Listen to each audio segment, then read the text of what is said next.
My boyfriend tried to red pill me into forcing our baby to have his surname because it is tradition, but I'm the provider in our family and he acts more like the submissive woman he desires than I do, so I am leaving. So I had a baby some weeks ago with my partner to whom I'm not married. We've been together a while, and I've given many compromises in this relationship. While discussing baby's name, we had a few disagreements on names but ultimately decided on a name we both liked well enough. The surname was a sticking point. He wanted the baby to have his name alone. I offered to hyphenate because logistically it's easier for the baby to have both of our names.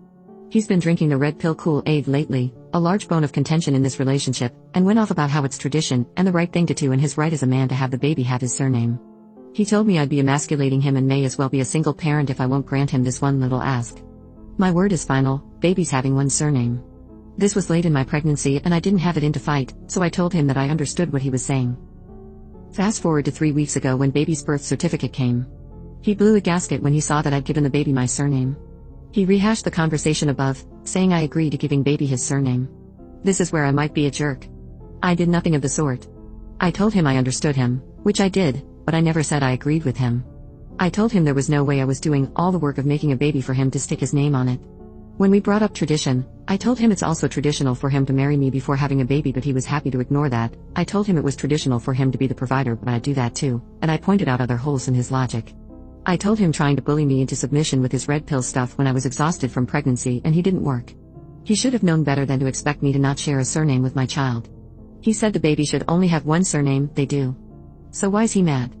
He went crying to his brothers and mother, all traditionalists and misogynists, and now they're all up in arms. Update. So it turns out he's got deep-seated resentment for me, lol. He resents me for 1. Earning more money than him. 2. Being further in my career than he is. 3. Not losing my job during COVID like he did. 4. Having parents who love and support me. 5. Not being a submissive woman, lol. 6. Having a present and loving father. 7. Not combining our finances, thus making him feel small. So when I last came here, I said I'd ask him to come home and to discuss our future with baby, preferably in the presence of a neutral party.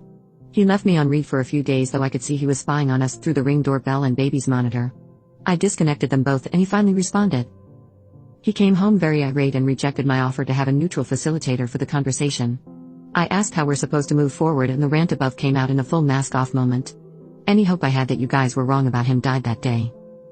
He again rejected the offer to hyphenate baby's surname. Apparently I'm disrespectful and insolent for refusing to do what's right and give baby their rightful surname.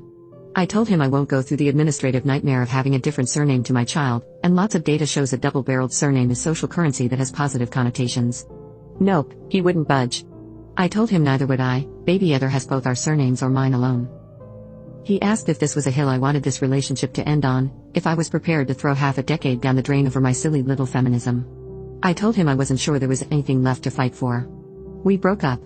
Thankfully, our, in his name, lease expires end of May. I called my dad and he came to help me back up baby. I messaged him to suggest we still need couples counseling, we need to learn to be co-parents and they can help us establish a healthy way of doing that. He again said no to that, so Mayim wanted to take me and baby on a baby moon holiday after this stressful period, but he wouldn't grant permission for me to take our baby abroad.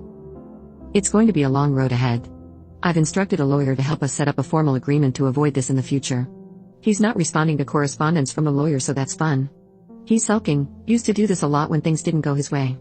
I hope he'll soon realize I no longer have time for his crap and I won't be toyed with because I called his bluff and ended the relationship. To end on a bright note, the house I wanted us to buy a couple of years ago, which he talked me out of until he was back on his feet again despite us being able to afford it on my salary alone, is back on the market. I took it as fate. It's time to move on from this man. It's a beautiful Victorian terrace near good schools, good transport links, a small garden and close to my parents. It'd be the perfect home for baby and I. I put in an offer in, wish me luck.